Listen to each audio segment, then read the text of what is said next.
listening to Kingston Community Radio on WGHQ Kingston. On your radio at 920 AM and 92.5 FM, and also online at mykcr.org. Long ago, you wouldn't think of galloping on a horse while doing calligraphy, and you wouldn't have attempted to ride your bike while typing a letter. Yet you think you can safely operate a multi-ton vehicle while texting? Behind the wheel is no place to multitask. If you want to BRB, drive now and text later. Lives depend on it. Visit StopTextStopWrecks.org, a message brought to you by the National Highway Traffic Safety Administration, Project Yellow Light, Noise, and the Ad Council. Hi, I'm Kelsey Grammer. Wounded Warrior Project supports injured veterans by connecting them with fellow warriors, by serving them through mental health and wellness programs, and by empowering them to live on their own terms. No one should face a battle alone. Join us at woundedwarriorproject.org. There was this one time I went snorkeling in the Caribbean when I was a kid. It really just blew my mind. We saw the most beautiful corals. I remember thinking they were waving at us as they moved with the ocean. And then there were all these amazing fish.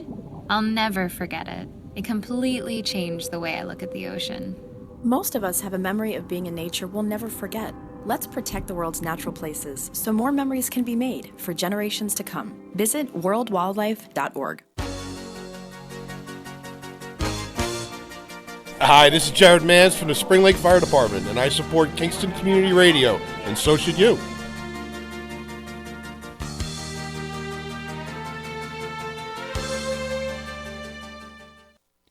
This portion of Kingston Community Radio is brought to you by Ulster Savings Bank. Visit their newest branch, conveniently located at the Ulster Commons Plaza in Lake Katrine. Experience the difference that local community banking offers with the convenience of another great location, easy access, plenty of parking, and a 24-hour ATM. Ulster Savings Bank, invested in community, invested in you. Member FDIC. All right, the last day of 2021. I actually have already flipped the calendar. I almost said 22. Good morning, Dan. Lawrence, good morning, and certainly happy to turn the page on this year. You know, last year when we were sitting here, I think it was me and Tony Marmo and Scott Harrington, or I forget who was on the last day of the year last year. I think it was a Thursday because Christmas was on a Friday last year, and so was New Year's. So, yeah, it was on a Thursday. And we were sitting here, we're like, 2021 should be, way better as far as COVID and out of the house. And if you look back, we're kind of in the same situation, COVID-wise, that we were in last year. I'm hoping that next year at this time when we're having the show, that it'll be a little better. But yeah, unfortunately, New York State broke a record yesterday. Yeah, I heard that. Highest single day cases of COVID, yet we're still in lockdown. Right. And that record that we broke was one of the ones that was bigger than when the pandemic was in full effect, right? Is that correct? Yeah. And to think about, I said to friends of mine, who would have ever thought Andrew Cuomo would go down? I know. I didn't think it was going to happen. And I was shocked when he did. And somebody had said to me, "Well, what do you think of this new mayor? We don't know anything, or governor. What do we know about her?" He said, "I don't know anything about her." He said, "She can't be worse than Cuomo."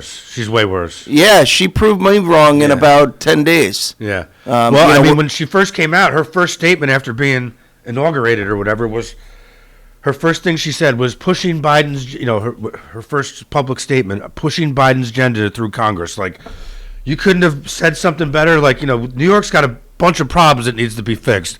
But the first thing on your agenda is pushing Biden's agenda through Congress? Come on. And the mask police will go nuts. But we're walking around wearing masks, and we have the highest cases anywhere in the country on record yesterday. I know. When I saw that in the news last night, I was like, is that...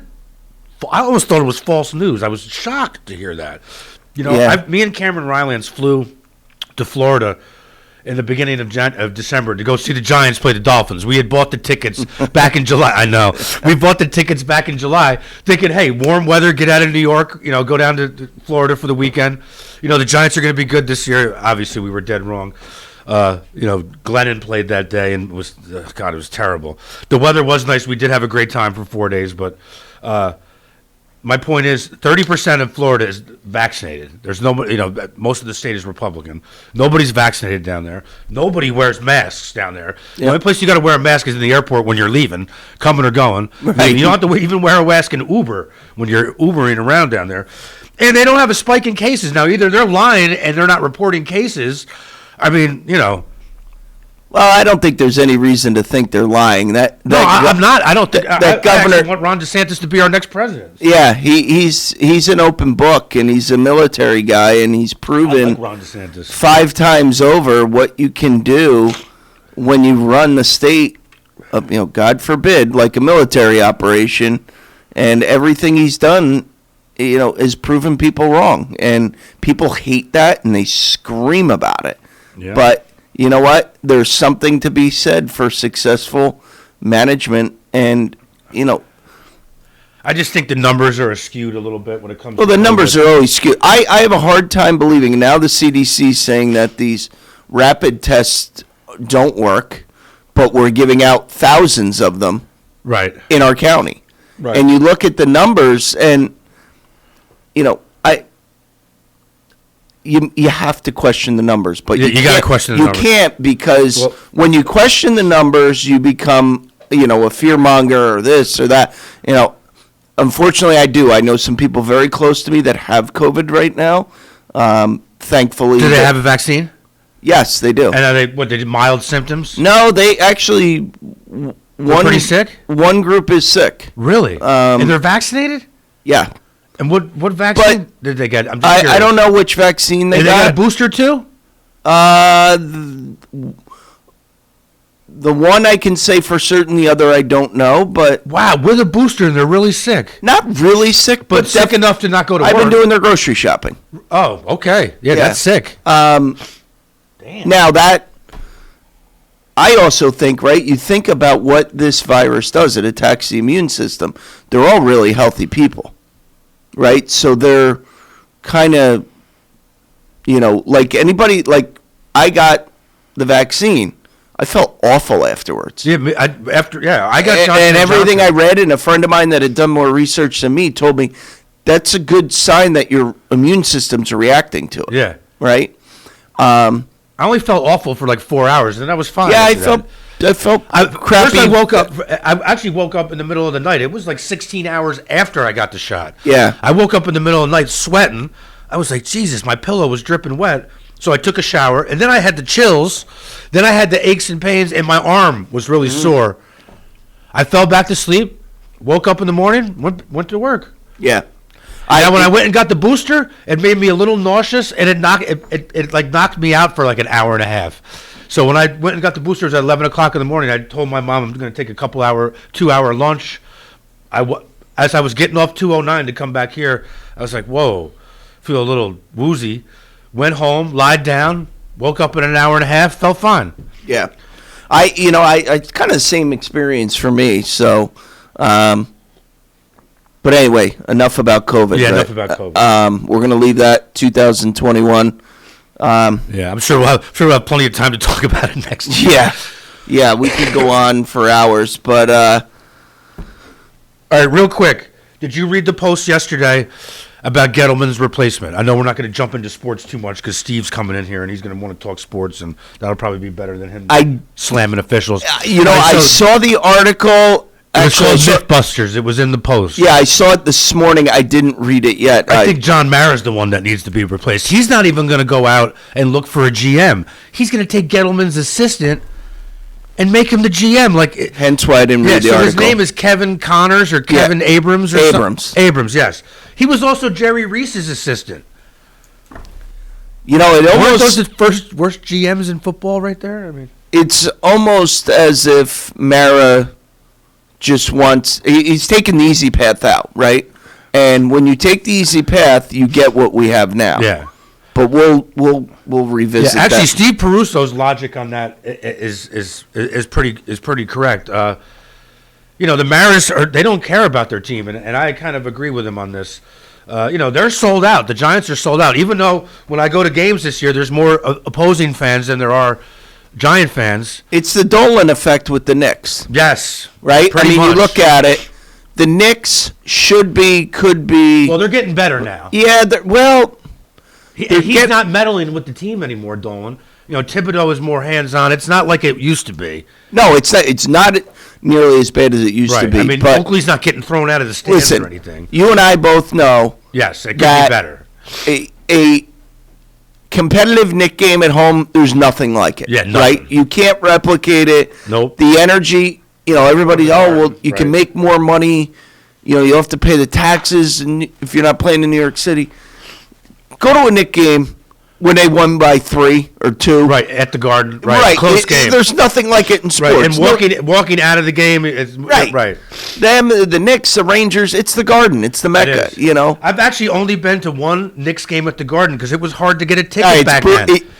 Listen, my son always says, Dad, I want to go to a Knick game. I said, son, I love you, but I don't love you for $3,000. Yeah, because that's what it's probably going to cost to get a good seat. To get anywhere in the lower bowl is like $1,200. It's $1,200. So I'm going to the Knicks. I'm going to a Knicks Heat game on January 26th. It's in Miami. My friend Bobby from Florida he sent it to me a week ago. He's like, Merry Christmas. He bought us 2 tickets. He's the one I went to the Dolphin game with. I had bought the Dolphin game tickets. He's like, I got a surprise for you. He bought 2 tickets to go to the Knicks Heat game. I'm like, sweet, because I haven't been to a Knicks game in a while. They're playing better now. I wouldn't have gone to a Knicks game 2 years ago. Matter of fact, they were terrible for like 20 years. So I'm like, on January 26th, I had to change my flight to fly into Florida a little earlier, but he's picking me up first he's going to cut my hair. Then we're going to go down to Miami and see the Knicks and Heat play. I was like, sweet. But hopefully they're starting to play better now a little bit. Yeah. But now that Kemba Walker's back in the lineup, they seem we'll see what happens. Yeah. It's still a long season. Now that it's hard to watch. I can only watch. Did you even watch the Giants game till halftime the other day? No, actually, funny story. The Eagle game. I couldn't even watch the halftime. I had said to my buddy that, I was pissed that the Bills game wasn't on because Patriots. I thought that should have been on as well. Right. So that would have been a better game to watch. Yeah. So a friend of mine has DirecTV. He texts me. He says he's not a Giant. He's a Steeler fan. I said I'm watching the Bills game. Come on up. I said, well, I got to watch the Giant game first. Right. I watched 2 series. I texted him. I said, I'll be up in 5. Yeah. And that, by the way, unfortunately, you go and watch the Bills and the Patriots, both young teams, right? Similar to the Giants. And you watch what they did and what Josh Allen did. It's not even close. No. It's not even close. No, it's not even close. So you got a folder there. What's it full of? Well, I made some notes last night. Just wanted to first thank you for inviting us on. I'm looking in 2 weeks. Fran will be here. Fran's on vacation. Yeah, it'll be Dan and Fran. Anyone that doesn't know, I'm Dan Gruner, local guy here in Kingston that might get involved in some things from time to time. And Fran Petrillo will be joining me starting January 14th. Yep. And, I haven't really chatted with Fran too much, but Fran and I have done this before. Yeah, you guys have done this before, and you guys know each other. Yeah, we've known each other forever, and love for this to be an open forum. You want to come on and talk about something? Get in touch with us. This is not any driven agenda. Right. I firmly believe, and I'm looking at a sign right now. It says, "Always be kind and stick together." If we can all just work together like we used to, this is a great town. Yeah. I think it's getting better. I think. I think I don't think we're. Listen, we're not living in New York City with all the, with what's going on down there. I went to the Giant. Everything's always with me. I know you know Mike Hart and Roger Stelz and Cam. We went to my last Giant game of the year. We went to the Cowboy game, and I was talking to Mike Hart, and I haven't seen Mike in a while. I only see him a couple times a year. He's busy. He's got 3 kids. And we were both talking on the way in as we were walking into the game. This is the first year since we both moved back from Florida at the same time, 17 years ago, 16 years ago. The first year that we've been back in Kingston that he hasn't taken his family down to the city, or I haven't gone down there to at least go to Rockefeller Center to go shopping, whatever. Usually every Christmas I'll at least spend a day or go for a half a day and go to the city and hang out. You know, it's Christmas in New York. It's always fun. This was the first. Well, actually, last year because of COVID, we didn't do it. But this year we would have done it. But with the crime and I think Eric Adams is going to be the one. Listen, this is the way I feel. With New York State, with politics, the way New York City goes is kind of the way the state of New York goes. If Eric Adams pushes to get rid of this bail reform, because the crime is really, really bad in New York City. So if he gets, people like the Cahills, the Assemblyman of New York, the state legislators and the senators to go back and vote for this bail reform and get rid of it, so people have to go to jail again for committing crimes. I mean, basically, if you murder somebody, you go to jail. But if you don't, you're out you're out on bail, or you don't even get bail. You're out. It's interesting that you watch, and we'll get into it more in detail later on. But when you apply logic, and things don't logically align, they typically fail, and that's really where we are, which we'll talk more about later this morning. But I always try to. This is New Year's Eve. We're turning the page on a new year. Hopefully, one that will be more prosperous for all of us. But I always like to get an update on things positive. Lawrence, last time I was here, the Christmas fund was going gangbusters. How did it end? It still is. We're actually, I'm about, either today or Monday, I'm still waiting to hear from her.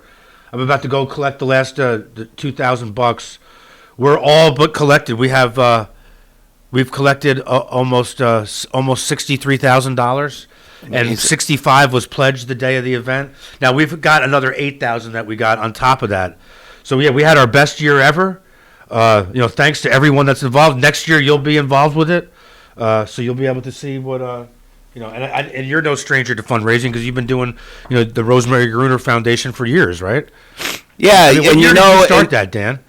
It was funny when you said that 17 years ago. Is it really? Well, this will be our 18th year. Okay, and so that's when I moved back to Kingston. And when did your mom die? What year? Because you were young, right? Yeah, I was 28. May of 2003. Oh, okay. So a year later, you started it. Yeah, we started. Okay. We started actually pretty much right after. Yeah, it just took a year. I moved home in August of 2004, so yeah, this is 17 years ago. That's when we went live. Yeah. My siblings and I had talked about what we wanted to do and ultimately how we were going to do it that summer after our mom passed, and then it took. Like anything, it takes a while to plan it out. God, yeah. What we didn't realize was how much planning and that, all of a sudden you're trying to, at the time, offer 3 bike rides through Ulster County, and somebody along the way had said, you got to talk to the state police. Right. I go talk to the state police, and the guy's like, who are you and what do you think you're doing? Right. And so it's always been a bike ride for 17 years? Yeah. Okay. We added the 5K 4 years ago. Okay, that's because I remember it's a run now. Yeah, to expand. Because Lions Club, we donate a bike every year to you guys. Yep. No, you guys are. Yeah. Or our foundation does, actually. This is, but that's another example of the good things that go on in town. Yeah, Lions Club gives KCR money every year. Absolutely. Too.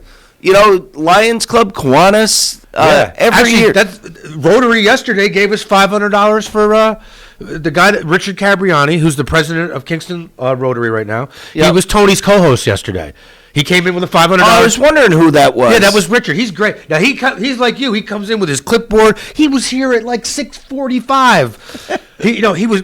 He's like, I was like, Richard, you want some coffee? He's like, don't talk to me. I'm getting prepared. I'm like, whoa. I would have been here earlier. No, dude, it's fine. No. Except I set my alive 4 13 and 14-year-olds sleeping at my house right now. And, I set my alarm and I hit 6 They're off p.m. to school right now. Yeah. So Dan, have you been skiing yet? Because I was tempted to go yesterday, but they said Bel Air's got 25 trails open. But are they getting snow up there? Or? No, I went Tuesday to Bel Air. Yeah, no, to Plattekill by myself. And they have 2 trails open. 2. So what? The ones under the lifts? No, the one Sundown, which is the wraparound to the front of the triple, and then the wraparound through the woods, the powder puff, the green one. And how was the lodge open? Or was it like last year when we went to the? No, that was everything was normal. Yeah. Okay, good. Yeah, they were really busy. Booked the thing for the Benedictine thing this morning.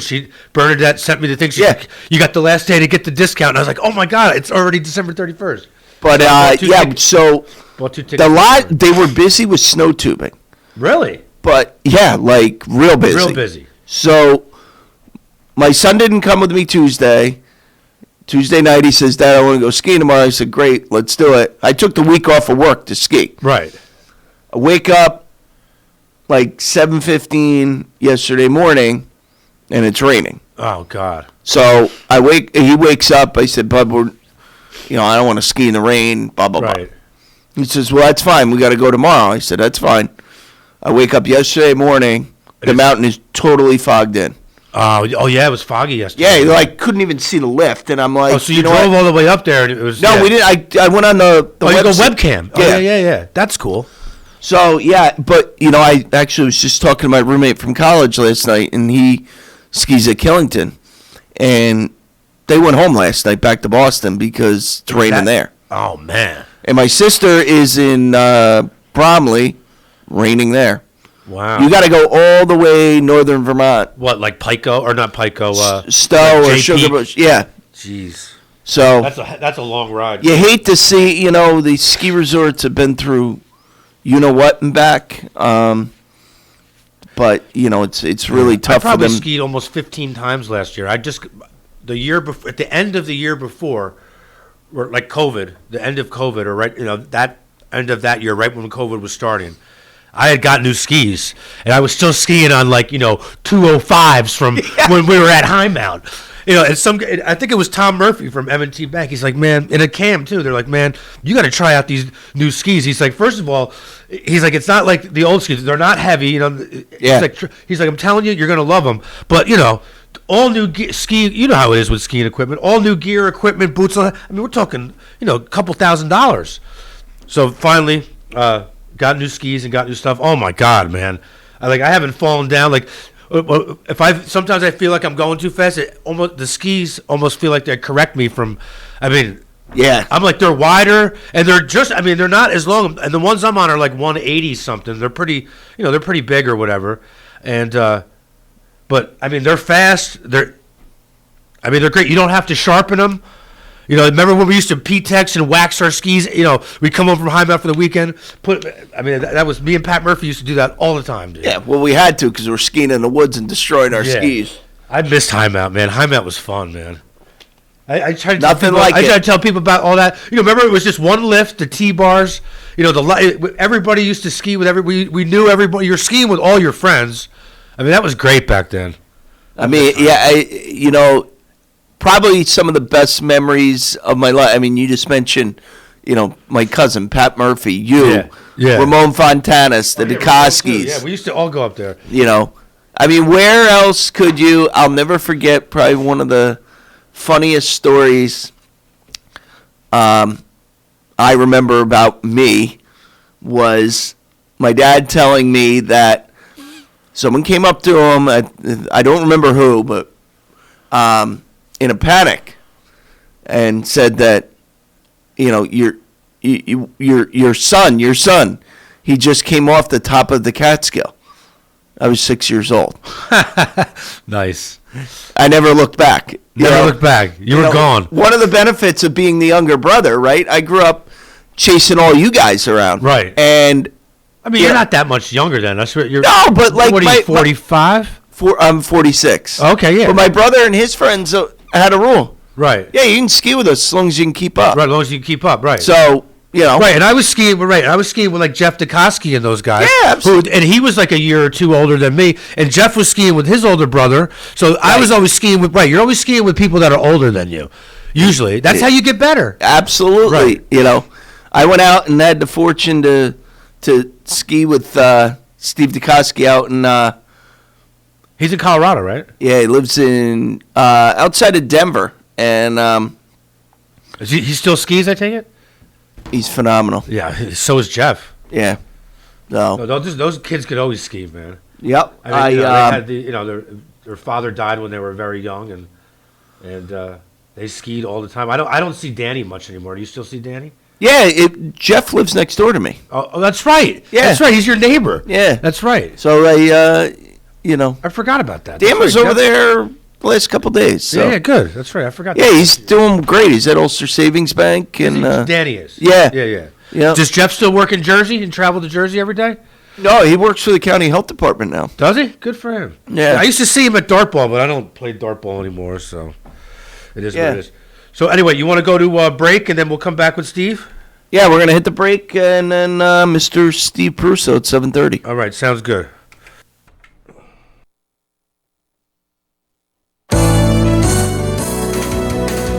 You're listening to Kingston Community Radio on WGHQ Kingston.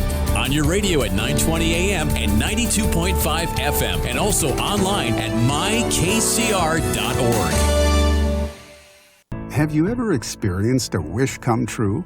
For a child battling a critical illness, a wish come true can be a turning point.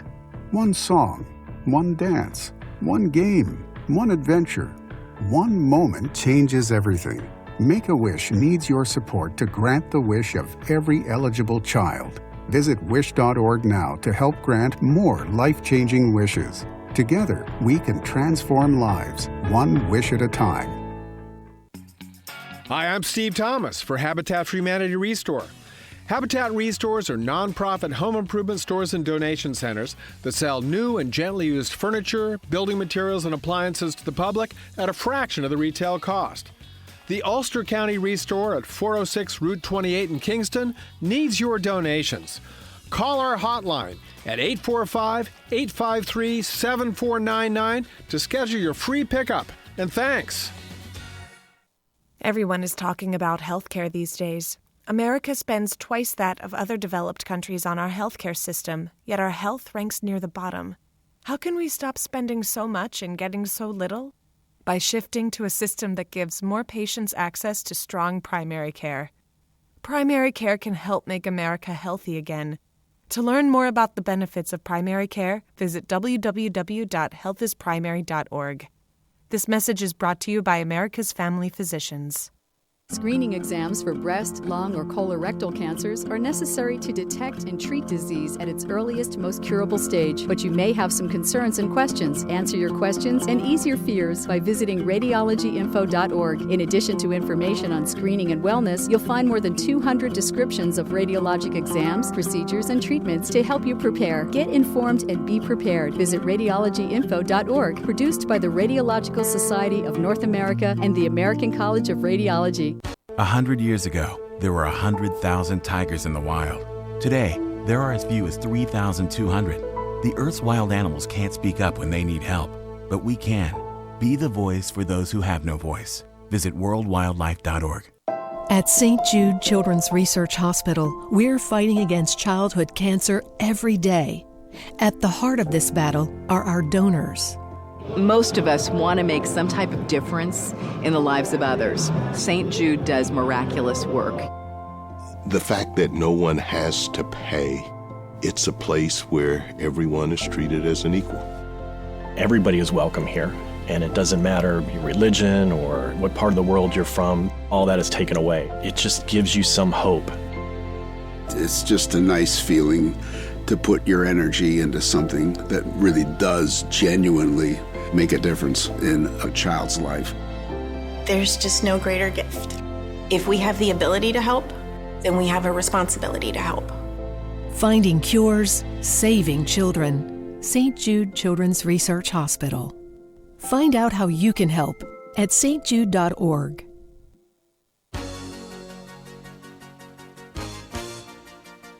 Hi, this is Winnie from the Rosendale Seniors, and I support Kingston Community Radio, and so should you.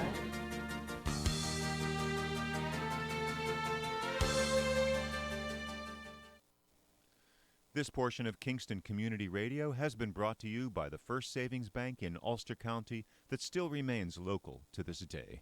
Ulster Savings Bank, a community bank that's invested in local business, invested in community, invested in you. Ulster Savings Bank, your one-stop resource for everything local. Locations throughout the Hudson Valley and online at ulstersavings.com. Member FDIC. Last night. Okay, we're back. All right, we are back. 7:31. Dan Gruner. First Friday, going to be joined by Fran Petrillo. Starting on January 14th, we'll be here every other Friday, and we're here to talk, and we're here to talk about the good stuff. Maybe a little bit of bad stuff, but mainly the good stuff. And if you want to come on and talk to us, talk with us, I should say, about anything happening in and around Kingston. 331-9255 is our number. Give us a call. Give us a call or reach out to me on Facebook, or email is dan.gruner@gmail.com. Would love to have anybody on that thinks they have something to talk about. We're not here to drive an agenda. We're here to move things forward, which we'll get more into as time evolves here. But I really would like this to be an open book. I think the more we all work together, the more we collaborate, good things come. We'll talk more about that in a bit, but I want to welcome local legend Steve Peruso. Steve is a man amongst town, and I thought to kick things off, this is New Year's Eve, so I want to try and keep it light politically, but we probably won't. But we're going to at least put it off for a little bit. We've got 3 lifelong Giant fans here. Lawrence grabbing a cup of tea. We'll bring him into the conversation when he gets back. But Steve, you're a passionate Giant fan, and wanted to get your take on what unfortunately is another absolutely abysmal season. First of all, thank you for that wonderful introduction, and I'm honored to be your very first guest. And I want to wish you luck with this endeavor. And it's a great format, and I loved your idea of opening it up to anybody who wants to come in and bridge the gap. And I think that's a great idea. To hear from people on all sorts of things. Yeah, and I mean that. I mean that seriously. And people often think that I might sit on one side of the tracks, which is, to be candid, true most of the time. But I am also ultimately a believer when you bring people together, you do good things. I would love for the mayor to come on. I'd love to be on that day. Yeah, and not a political discussion, a discussion about where we're heading in Kingston. Absolutely. That's an open invite. And really anybody that wants to come on, anyone that opposes the Kingstonian, there's 2 seats open right now. You can come in right now. Or any other Friday, starting January 14th, any other Friday from 7 a.m. to 9 a.m. You oppose that project, the seat is open.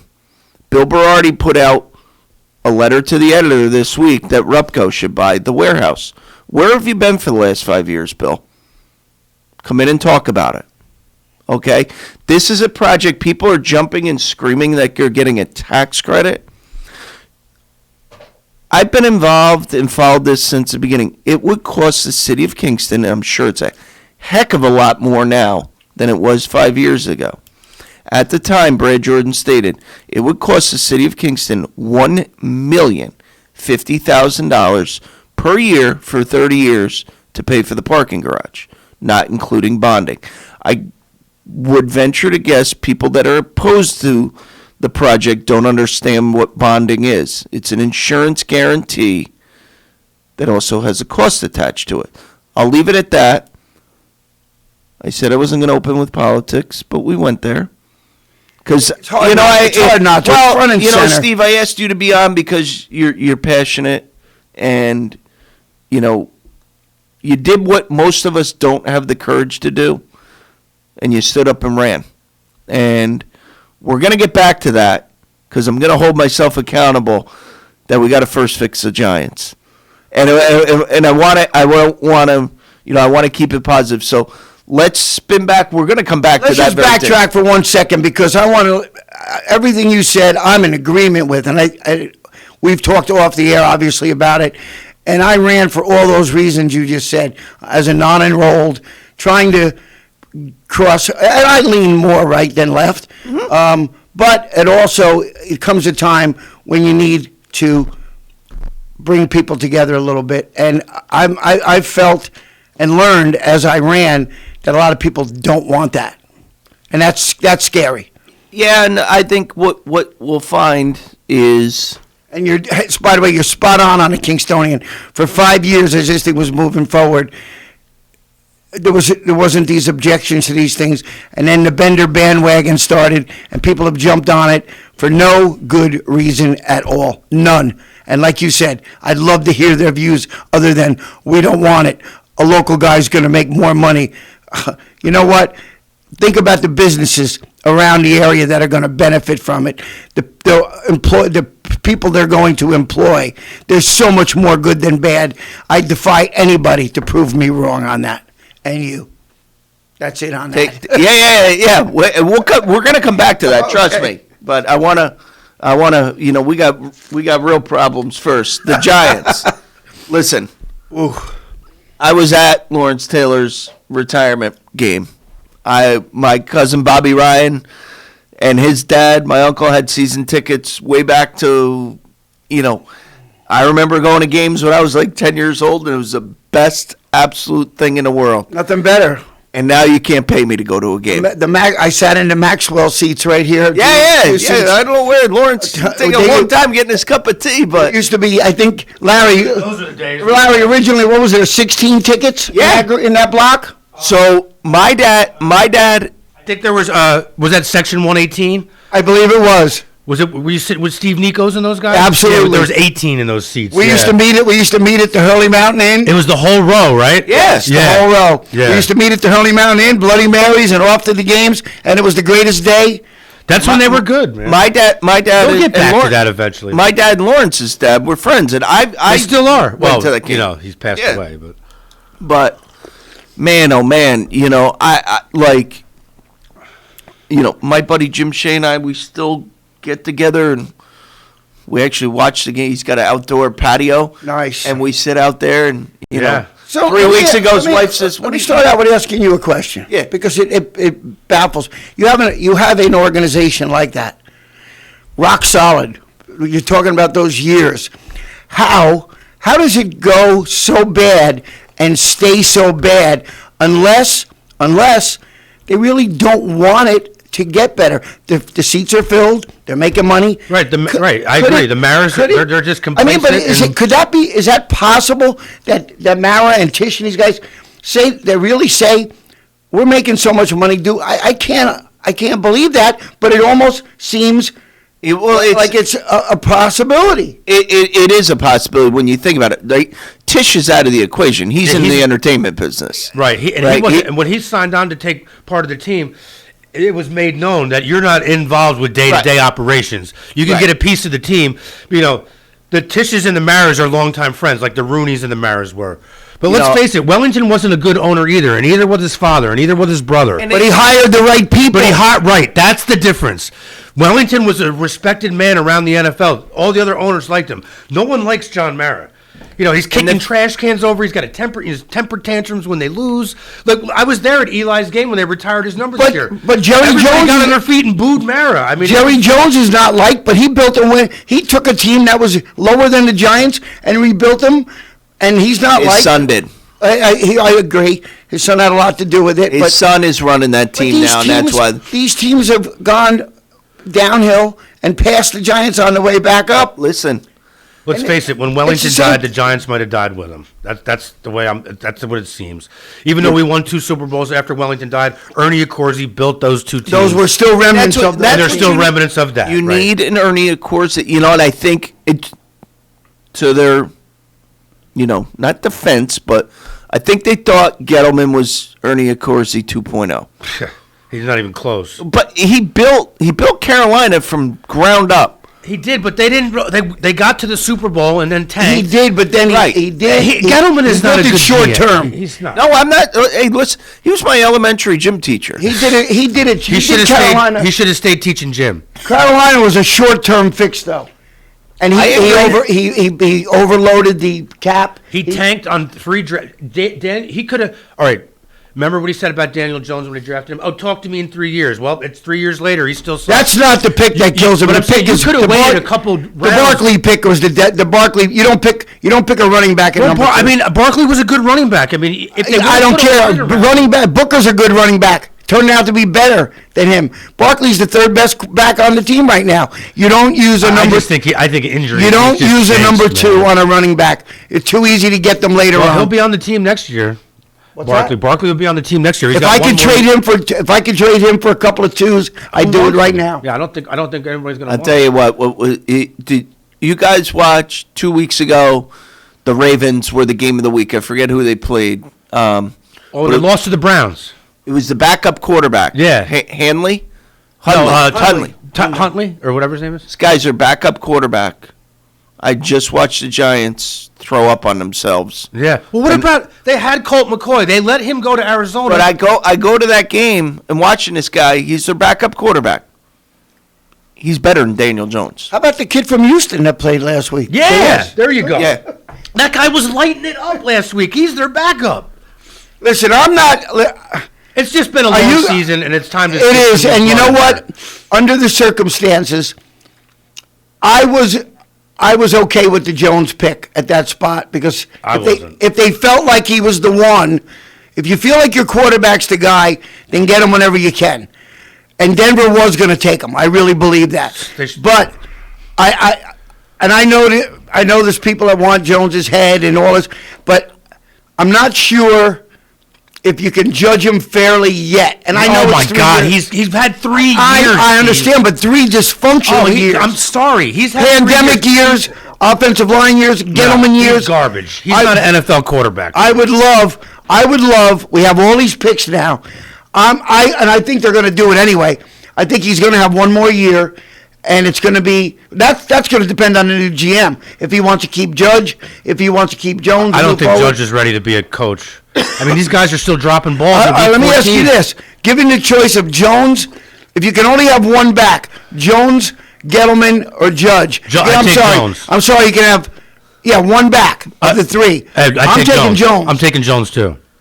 Yeah, me too. Judge, Jones, and who? And Gettleman. You can only have 1 back. Oh, I'm taking Jones all day. Yeah, I'm taking Jones. I'm the same way. What's the problem? But who are you going to replace? Gettleman we can replace. Who's going to be our next coach? We've had duds since Coughlin left. I don't believe they're going to get rid of Judge, but they're, according to what I read, they're not. But let me ask you this. I don't think he's a good coach. What aspect of the Giants has improved under Joe Judge? None. They've got worse. Right. So I'm sorry. I was just having a long discussion with a friend of mine last night about, what's your ultimate. I coach youth sports, and not only youth sports anymore. They're now 7th and 8th grade, and a friend of mine has done a lot of coaching too, and we were talking about why we love it. Right? Why do I? Every year I say, "Oh, this is my last year," and then I do it again. I've been saying that with Little League for 35 years. But, ultimately, and we had a very spirited discussion last night, and my kids always learn. I have three mantras that I coach by. You will learn to hustle. You will learn to play as a team. And when we do those 2 things, we will kick some. Now, speaking of high school sports, do your kids go to Kingston? Yeah. They do. Now, are they on a ski team? Do they do like? He's not playing anything right now. He's in 8th grade. Okay. But it's amazing. Do they still have like a Kingston high school ski team like when we varsity only? He could have tried out. He's not like I was skiing wise. Right. He just wants to go out and go fast and make like 4 turns down the hill and avoid death and get back on the lift and do it again. Yeah. But I actually had made a note about this with Steve. Are you still reffing? Yes. Basketball too? Yes. And I was going to hope to get to that at some point. Yeah. Wait, so you ref high school basketball? High school basketball, and it's at the field house? Yes. Everywhere, wherever they send me. And the messages are so mixed because the state so-called mandate, and then you have a county so-called mandate, and then it actually comes down to the school board, the school AD, and it's just, I was going to say that type of storm. The messages are so mixed. Have you reffed any games this month? I'm reffing almost every night. I have a break this week with Christmas, but I'm reffing almost every night. And how far do you got to travel to do that? I do Section 9, which encompasses, I'm in a great location with Kingston, but I go as far south as Ellenville, Marlboro, west to Oniora. Wow. North to Sorgeties. So I'm in a very good location. I jump on the thruway to go to New Paltz, Walk Hill. So anywhere Section 9. Kingston, Right. all Section 9. And I'll do... But not Newburgh I'll or do 50. anything. I'll do 50 games this year unless we get shut down. And I'm doing doubles, JV varsity doubles, because some guys have opted out of reffing because of the crazy rules.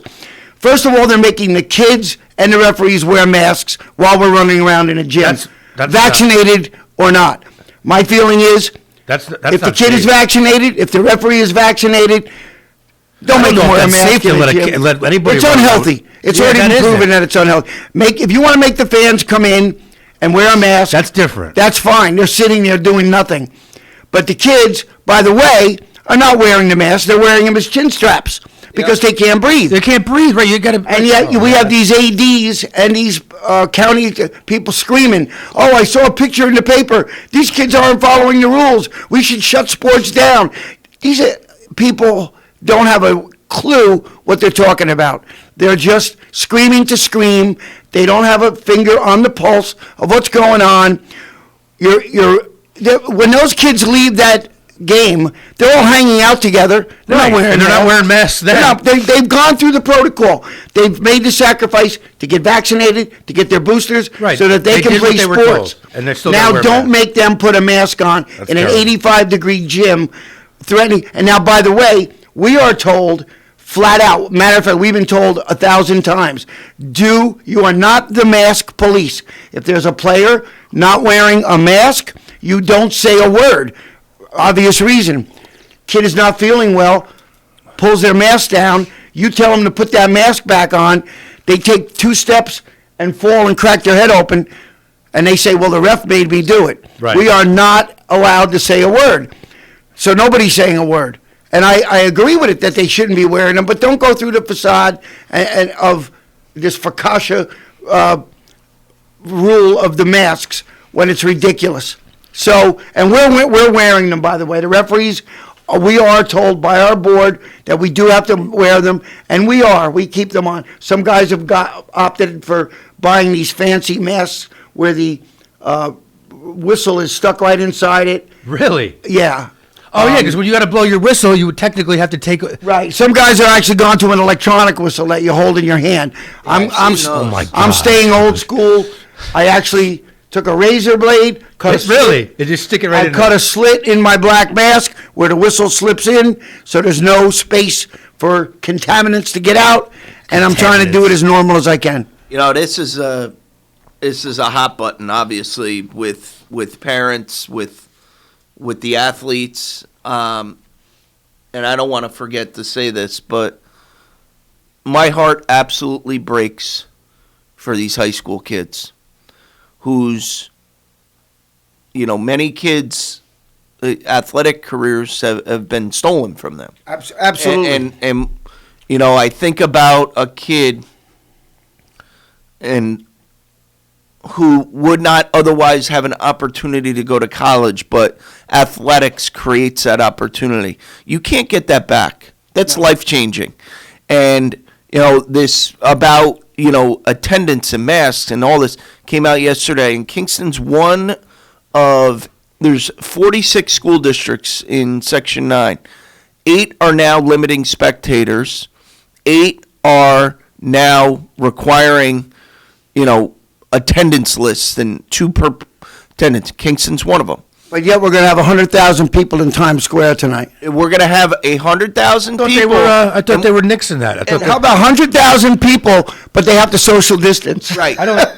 Here's know if reality. that's- Okay, when you I'm just get happy de outside Blasio's gone. when you get outside of New York, right? friends of mine have been to Florida. It's normal living. But I want to just correlate this directly to sports. Kingston City School District is now limiting 2 people, no more fans, right? One of the best experiences, I still go. Kingston High School basketball. Yeah, absolutely. They're one of the best teams in the state, year in and year out. Basketball. Yes. How about the child who's fortunate enough to have grandparents and parents, all 4 alive, and cannot go to watch? Right. Even though they're all vaccinated and they can sit in the stands, they're not allowed to. Now, the poor child, has to choose which 2 can come and watch. Only two of your. So only 2 people can. Yes, go. you have to submit the name. But I'm going to go back to it. So you're going to have almost 100,000 people tonight at the NCAA football championships. That has been going on around the country since September. Yeah, I've been. We're going to go back to this. New York State is operating under some of the most strict restrictions, masks, state of emergency, whatever it might be. We have the single highest COVID rate in the United States on record since the beginning of COVID was yesterday. Now, to bring it back local, because that's what we're here to talk about. Local. You touched on it, Steve. These decisions are made by the board. Dr. Padalino put out the email about the sports. And Dr. Padalino is in a very challenging position. I'll leave it at that. He's caught in the middle of a lot of this.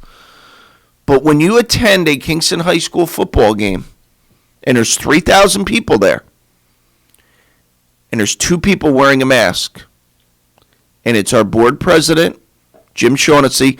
Again, Jim, seat is open. Come join us any Friday you want. I have a lot of questions for you. A lot. So 7 to 9 a.m., starting January 14th, every other Friday, Jim, seat is wide open. Open forum, not political. Questions from a parent that have gone unanswered for 2 years. Okay? Our education is failing. Our children, most importantly. There's no regard for the parents. I had no intention of talking about this. But when I know I'm right, I'm not right all the time. Parents. I ran into Mike Ferraro the other day. Not to interrupt you, I'm sorry. How long did that take you? Half hour, 40 minutes? Yeah, well, I graduated high school with him, but I ran into him at the diner. I'm like, Mike, I haven't seen you in a while. He picked up his family and moved to Connecticut because of the schooling. I was like, Mike, where you been? Oh, I moved my kids to Connecticut, and I send them to school there now. Listen. Because he had it with this Kingston City school system. Every single parent heart skips a beat right now when you get an email from the district thinking we're going remote. Remote fails. Okay? Our children are missing out, need to interact, and children are not at risk. There is zero science to say otherwise. I have 4 kids, 13 and 14 years old, sleeping at my house right now. They are not 6 feet apart. They will be fine. Yep. And when you attempt to question our school board, and I want to be clear, the buck stops with our school board. People have a very misconceived notion of that. Everyone wants to blame the superintendent. That's not. If you do your homework and find out where the actual decisions are made, it is with the school board, which is why I would love Jim Shaughnessy to come on here. I have so many questions for you that I know parents have asked you. And the fact that our school board, they're publicly elected officials, and they don't answer emails, they do not answer the phone, and they just blatantly ignore people. Why are you ignoring people? These are the parents. We pay the salaries of the entire district. Why are you ignoring us? And they get raises every year, too. Seems like an elitist attitude. And it's because when you're doing things that are so fundamentally broken and you refuse to answer people, you're absolutely right, Steve. I don't need to answer you. Now, I could have very well, and I thought about it twice, actually. I could have ambushed Jim Shaughnessy, who's sitting 3 rows in front of me at a football game. I was sitting by myself. I take my son and his friends because I don't think they're old enough to be there by themselves. Especially with what's going on at some of these events. Right, like massive fights. Right. Jim, you want to talk about that? But you're more concerned about a kid wearing a mask properly at a basketball game. So I could have ambushed you at that game. You're 2 rows in front of me, the only one wearing a mask, 3,000 people sitting there. But I didn't because I'm respectful. So here's your invite. Come on here, sit in the chair, look me in the eye. I'm going to give you an hour, not 30 minutes. I want an hour. So whenever you're ready. Good luck getting them on the air, but... well, going, like I said, open invite. Questions from a parent. He might come on, you know. You should go, besides here, because he's probably not listening, but give that open invitation. We've given the same open invitation. A good friend of ours, Valerie Dwyer, has given an open invitation. That's why I'm here. To Peter Buffett, and I believe they're having a meeting. And I believe that's a great idea, to open up the lines of discussion with these people, because as they sit there and make these decisions and do what they want and are not challenged, it's affecting our city. It is affecting us all. And the thing is, like, right, my horse in the race is me, my family. Which is the most important. And your son is the future of the city. Absolutely. Our children are the future of the city. And I talked back, and to get back to the original point here, why do I coach? I coach because I love watching a kid succeed. There's nothing in it for me. If I can turn one, absolutely. Last Monday night, right? So we're playing, God forbid, indoor lacrosse. You're a drop-off babysitter for an hour and a half. 2 hours. All right, let's switch gears real quick. We got to take a break. We're going to come back with birthdays, and then we'll dive back into this. Yep. All right, great. You're listening to Kingston Community Radio on WGHQ Kingston. On your radio at 920 AM and 92.5 FM, and also online at mykcr.org. Hi, I'm Kelsey Grammer. Wounded Warrior Project supports injured veterans by connecting them with fellow warriors, by serving them through mental health and wellness programs, and by empowering them to live on their own terms. No one should face a battle alone. Join us at woundedwarriorproject.org. We are Lions. We bring hope where it's needed. We are a global force for good.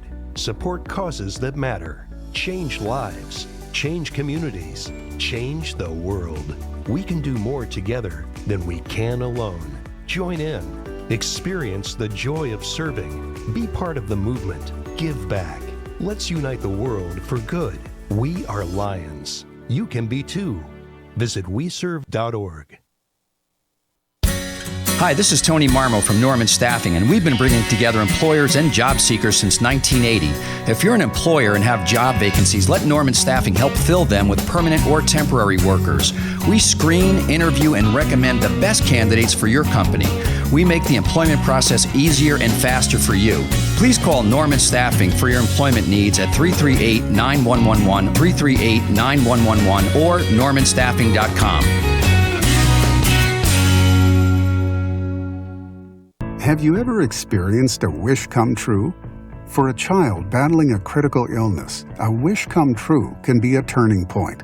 One song, one dance, one game, one adventure, one moment changes everything. Make-A-Wish needs your support to grant the wish of every eligible child.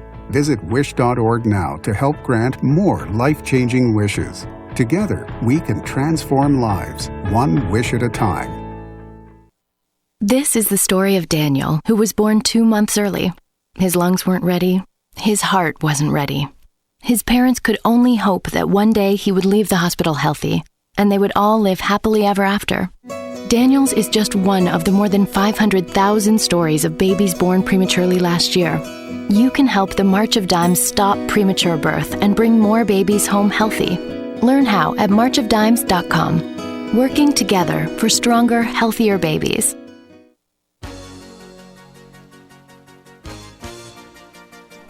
Hi, my name is Jackie Levezzo. I'm from Lake Katrine, and I support Kingston Community Radio because it is an invaluable resource to the community and its residents. A powerful community bank is one that has leaders that are involved in their community. At Rondout Savings Bank, they invest in the success of our community by working side by side with local people and local businesses. When you choose to bank Rondout, you are part of a bank that is dedicated to the future of your success and the success of your community. Rondout Savings welcomes you to open an account today and discover what it means to be part of a powerful community bank, one that knows you by name. Rondout Savings Bank, always working for you and our community, with branches in Kingston, West Hurley, and Hyde Park, also online at rondoutbank.com. Equal housing lender, member FDIC. The big golfer from Twofskill. Okay, we're back. We're back in the air. Back. All right. All right. So yeah, Quick. so Dick did die, Steve, in I know. 97. Dick Boyce, rest in peace, Dick. Great he was pillar, great, man. Great man in the community. All I right, hope so I make it to 97. Maybe before we get back into our conversation, some birthdays. So I'm going to go first. I'm going to give this looks like an Italian name to Mr. Peruso. It's probably I have no idea how to pronounce it. Oh, it's one of his cousins. This is going to be funny. All right. A happy birthday to Carol Solinger from your friends at People's Place and the great people, all the great work that they do there. And Mr. Peruso. All right, I'm going to give it a shot. So these are actually tomorrow's birthdays because we're not there. So just do one at a time. So what do you? They're all tomorrow's birthdays. This one, Carol Solinger's today. All right, so do first one day at a time. So Carol, one day at a time. All right, Carol, she's the only one. Carol's the only one. Carol's the winner of today's birthday pie. Happy birthday, Carol! You can go down to Boyce Brothers, pick up your cake anytime after 8:00. Sally will be there. She'll give you a big hug and wish you Happy New Year. Absolutely. All right, so now we got a Saturday birthday. For Saturday's New Year's birthdays, baby. Saturday's birthday is January 1st. The first one, and I'm sure I'm not going to get this right, but I'm going to give it a try.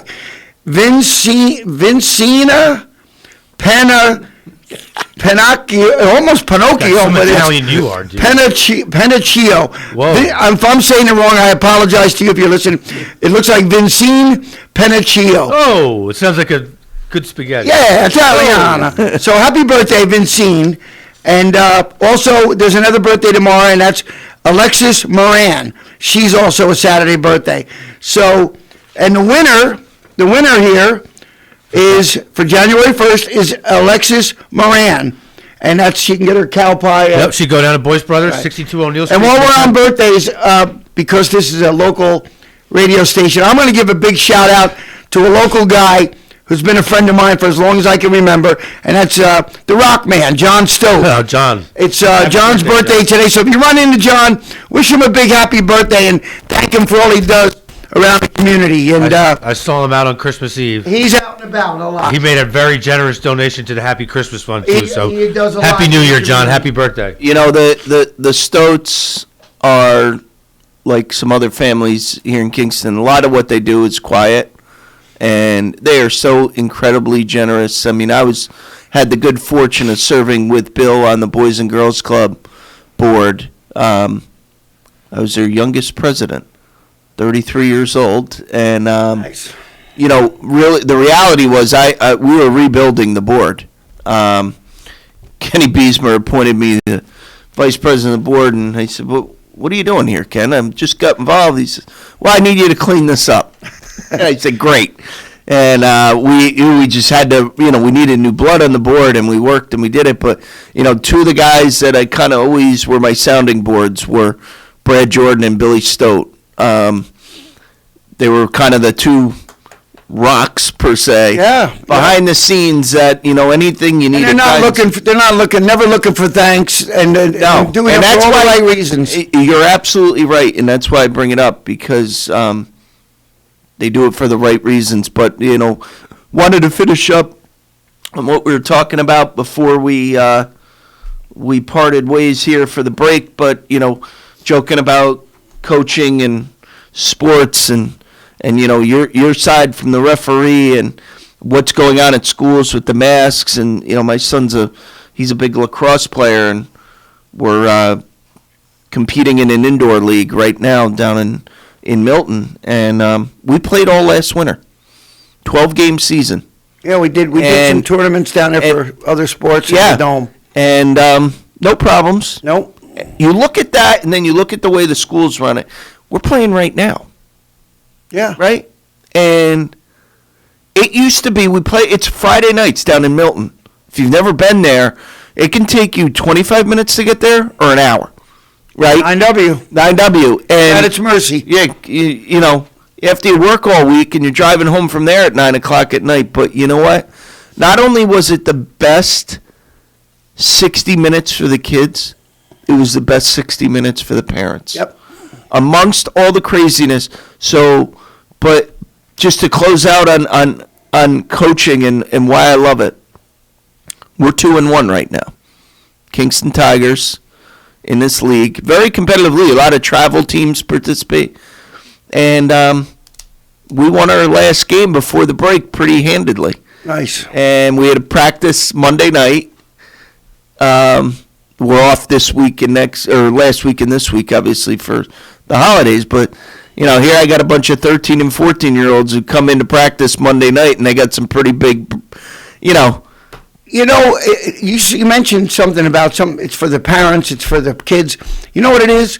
It's a break from the craziness that's going on. Absolutely. It's it's letting them be normal for an hour and a half. It's letting them be normal. Forget about what's going on at school, in our world. It's an escape for everybody involved. And to your point, 100%. So here these kids come into practice and they're dogging it, right? They just won a game 13-5, right?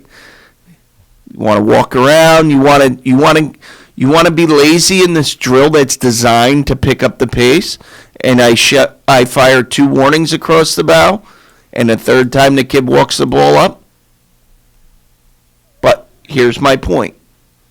Contrary to what maybe we're supposed to do, drop your sticks and get on the line. And they ran blood and guts until they couldn't talk. Now, I have another coach that helps me, and I looked at him before I started this. I said to him after I warned them the second time, I said, if this happens a third time, I'm going to bury them. And I looked at him before I did it because I respect him and we work hand in hand. You want to be on the same page? Absolutely. He goes, do it. And I did. Now, there's people that would say I was too tough on them. I would tell you that's the defining moment in our season. What they don't know yet is Friday night we play, we win, we take control of second place. I've already looked at the schedule. We should run the table the rest of the, right? So my point is this, and it all comes full circle. I'm at the YMCA yesterday with my son because we're both going stir crazy. We were supposed to ski all week and it's raining. So we go to the Y to play basketball. Yes, I went and played basketball and I'm paying for it today. But I'm in the gym, 2 o'clock in the afternoon, trying to find my jump shot. Not one, 2 kids came up to me that I've coached. Hey, coach, there's nothing better. Absolutely not. Hey, coach. Now. And by the way, I'm sure there's plenty of people that would tell me I was too tough on those kids last Monday night. But you know what? Those 2 kids yesterday, independent of each other. Hey, coach. That's why I coach. I want to teach these kids what hard work can get you in life. And that is a pivot to what we can accomplish together. You know, it's amazing to me, amazing, that we sit here and there's people that want to defund the police. Now, before we get into that,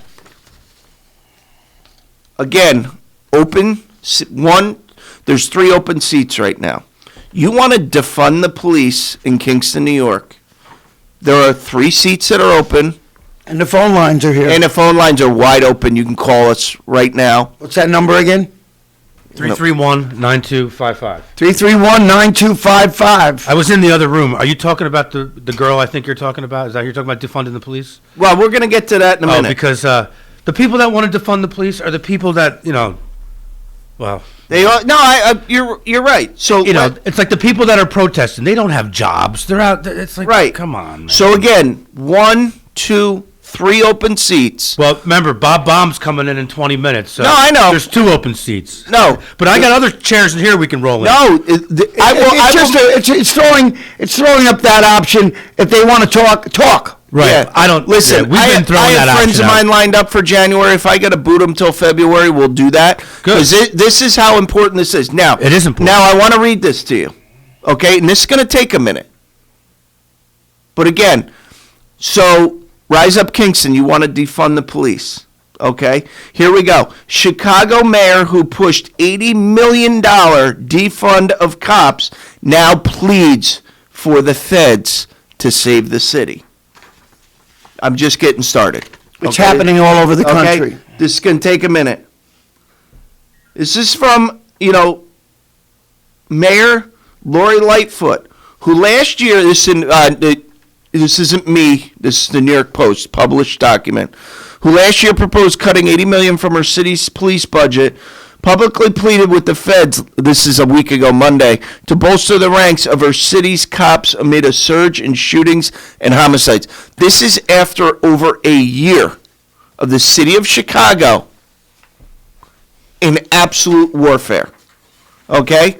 Now, so if you're wondering, again, Rise Up Kingston, 3 open seats, come defend this. Although Chicago is far behind its 1970 record of 964 killings, at least a dozen cities across the U.S. have already seen more murders than ever this year, including Philadelphia, Columbus, Ohio, and Rochester, New York. Rochester, New York had to declare a state of emergency last month. They were I believe they were the first city in New York State to take away funding. Correct. No, that's funny, Steve. When you played golf with him when he came down, my uncle, I tried to bring that up to Jack, and he got all up in my face about, you don't know what you're talking about. I'm like, I'm just talking about what I read in the Post. We don't know what we're talking about until the facts come out. Right. We're not talking. We're not making this up. Right. These are Right. I read it in the facts. Post. Right. Right. The problem is when you throw these facts at these people, they change it. It's not their agenda, so they don't want to hear it. Right. Because they have this connotation of defunding the police because all police are bad. They're not. They're racist. Their intent is to kill people. It's ridiculous. We have police on this show every month. All the top cops are on here every. Is there bad police? I know. Absolutely. I know most of the cops in this town, they're all great guys. So again, I served on the Reimagine Police Task Force, right? 9 months of my life that I can't get back. But I did it. What year did you do that? That was last year? Last year.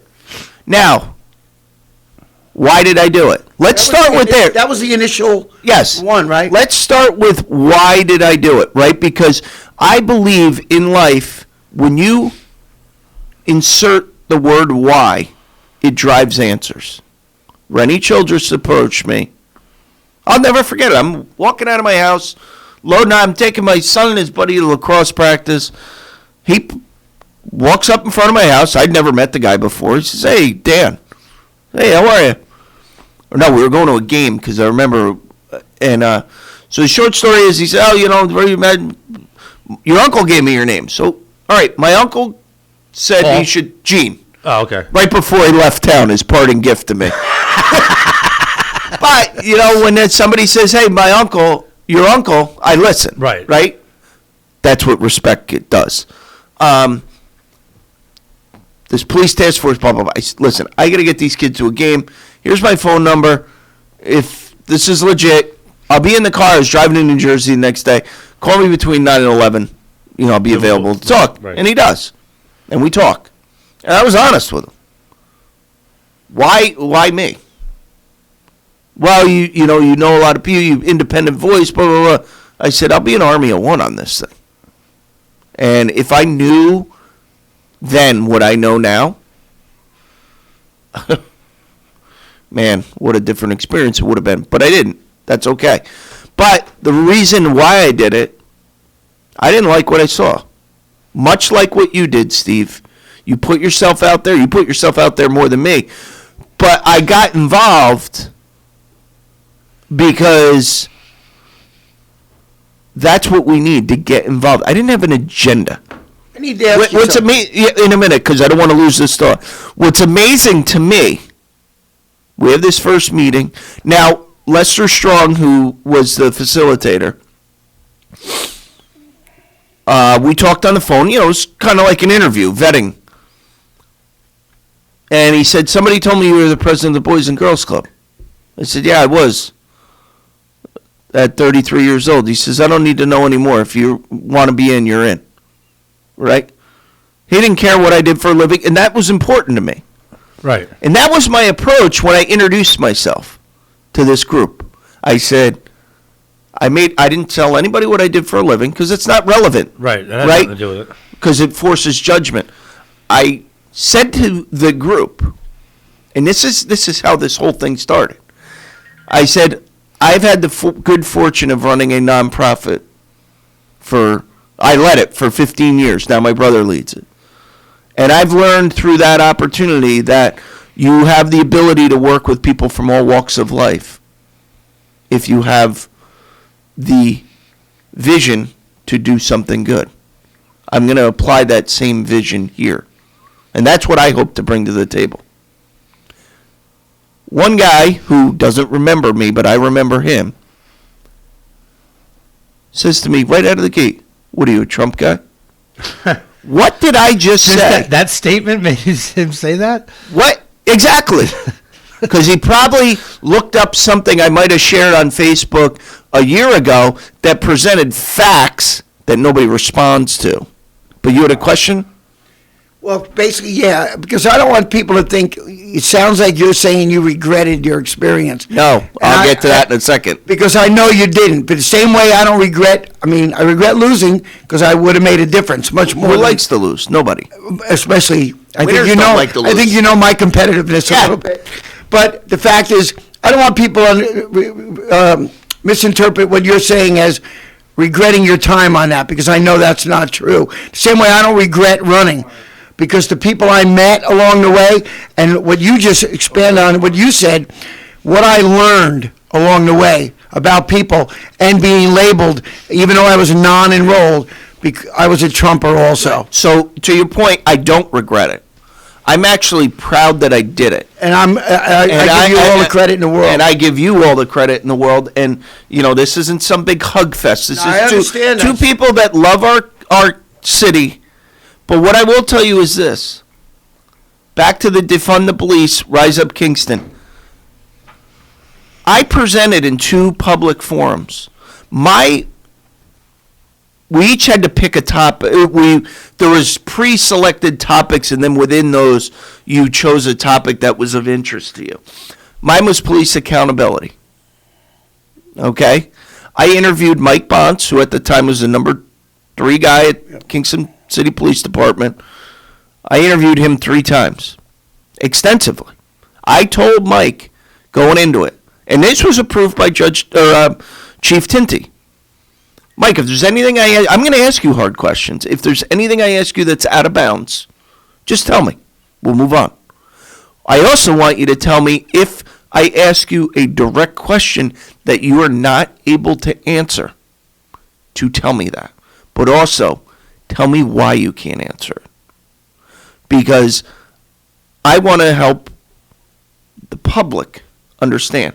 So, after these interviews, I give my first public forum, and I report on a number of things. How many times has a Kingston City police officer discharged their firearm? In my 25 years with the department, once. What, do you have to put down an animal? No, there was a shot fired, but it was also like 18, 19 years ago. Nobody harmed. Once. Now, again, to your point, are there bad cops out there? Yeah. You know what? There's bad people out there. Look at all the people looting these stores. That's why we need police. Correct. You know, the answer is looting stores. But how many police incidents? Now, this is in November of 2020 that I'm giving this report. November 2020, how many police incidents were reported in the last 12 months? In the city of Kingston, 3. Can you give me any detail on those? I can comment on 2 because both were unfounded. The third one has been referred. I'm not able to comment. That, my friends, who want to jump and scream and say, oops, see, they're hiding things. No, the police are part of a union that protects them. Okay? That in and of itself, so there's 1. Okay? Now, you would think in the city of Kingston we have just, it's guerrilla warfare, right? But it's not. So I had one question. Well, I did this, again, by design. We each had 10 minutes to present in a public forum. My report was 4.5 minutes long. How do I know that? I timed it. That's what's called being prepared is. Not just getting in front of a microphone and screaming. I left it open for questions. I stated in the beginning of my presentation that New York State Civil Law 50A, which protects the police against their records being made public, is a state level issue. Right? It is at the state level. It is there now. It's supposedly been appealed 2 years ago, but you haven't heard a lot about that, right? That's a state level issue. The first and only question I get is about revealing the personnel files of the police officers. Well, there's one of 2 things happen. You missed the first 4 minutes of my presentation, or you're just not smart. I would go with the second. Yeah, I would go with probably both. Because what I also learned was that Rise Up Kingston had planted, in my second presentation, planted a question. You know what a woman told me? Well, I shouldn't say woman. A person in my second presentation didn't like the use of language that I chose. So I didn't even respond to it, right, in the public forum. But the funniest part of the whole thing is the language that she was referring to was provided to me and told me to put in by Lester Strong.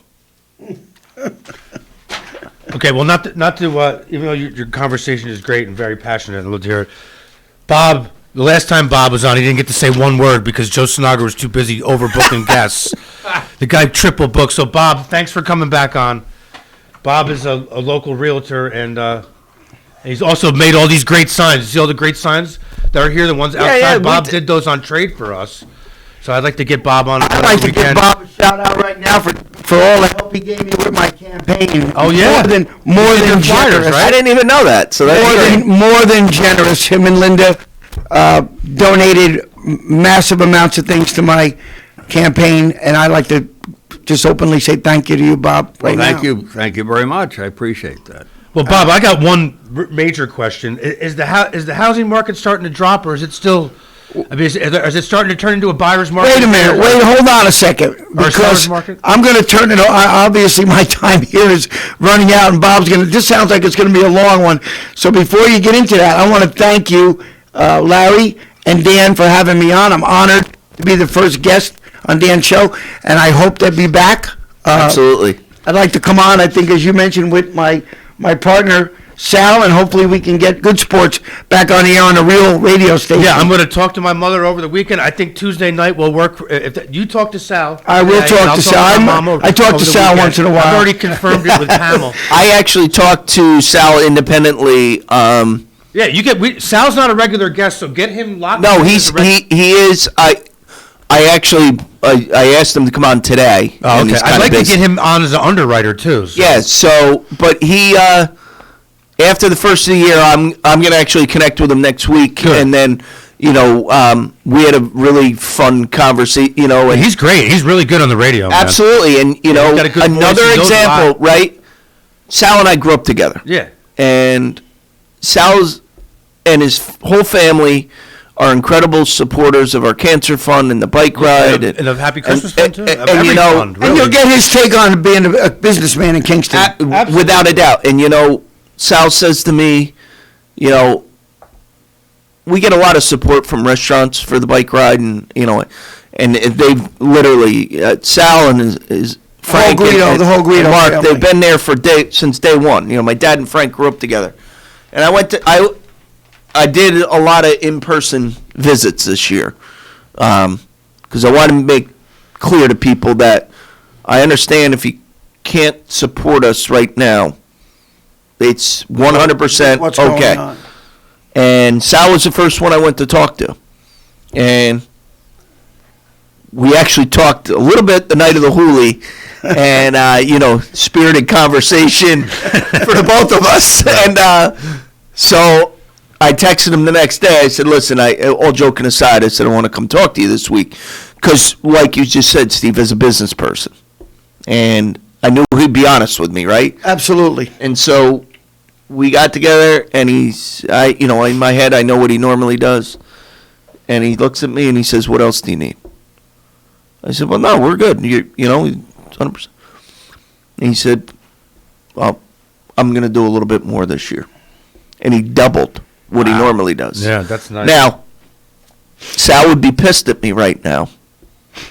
Right? Yeah, for telling you guys that. Not doing it. He's not doing it for the thank you. He's doing it because it's the right thing to do. Right. And then, by the way, then they walk across the street and talk to Steve Savona. And the same thing. Yep. Right? So, again, we might get spirited. We might get sidetracked about these things. But what it all comes back to is all these people that are doing great things in this community, and they don't. Look at who we talked about. John Stowe, Sal Guido, Steve Savona, Danny Savona. All right, I'm going to end it on this note. You just mentioned Peruso. You just mentioned all the. No, seriously, this is what this show's about, and you're spot on. Those are all the good people. The transports that are coming in here, destroying our city. The Buffetts, the Benders. These are the people that we're hearing too much about, and not the good people, as you just mentioned. Yeah, that's and I'm going to end on that note. And thanks again for having me, Dan, Larry, Happy New Bob. Year, Steve. Happy Good New to see Year you. to you all, and I'll see you again soon. All right. Happy New Steve, Year. thanks for coming in. Appreciate it. Happy New Year. Happy New Year, Stephen. Dan, thanks, man. You bet. Stay in All right, touch. so I'll text you over the week and let you know about the Tuesday I'll night. see you at Rogers. You kidding me? Oh, yeah, of course. I forgot that. Okay. Don't forget Rogers Deli on the corner of Washington and Lucas Avenue for your breakfast sandwiches and the best coffee in town. I promised him I'd do that. I got my copy. Well, let's get Raj on here. Will you pay your tab or something? Is that to get you off your debt? It's funny. I drive by there. I live 2 blocks You should away. go to Rogers. I go there every morning. I know. I hear it's get, like the you hot get free spot. coffee with your breakfast sandwich. Now, listen, I eat my sandwiches there, but it's not a market basket sandwich. Right. You know how much bacon she puts on that thing, but it's still a damn good sandwich. And I get my lotto there, my papers there. But anyway, Bob, is it a seller's market or is it a buyer's market? Well, it's still pretty much a seller's market. Yeah, that sucks. I'm really not the qualified person for commenting on residential housing because I do not do any residential. Yeah, that's true. With the exception you know of the market, though. Well, but I think nationwide we're seeing a leveling off of that. We are not a unique operation here in Kingston. Nationally, people have been experiencing this. The exodus from California into the western states, Idaho, Montana, and so on. We're seeing more California license plates than I ever saw before here in Kingston. And from other areas. So we're seeing a surge of people who are looking for a better way of life, and I think we have it here. But back to... Which is crazy. Yeah, but back to the issue. I can comment on commercial and investment real estate. That's what I'm trained in. That's what I'm schooled in constantly. Every month I go to school for some other reason. Of education with regard to commercial property. But I want to segue it to one other thing. 1 second. Do we have to take a break? No, we're good. We're good. Okay.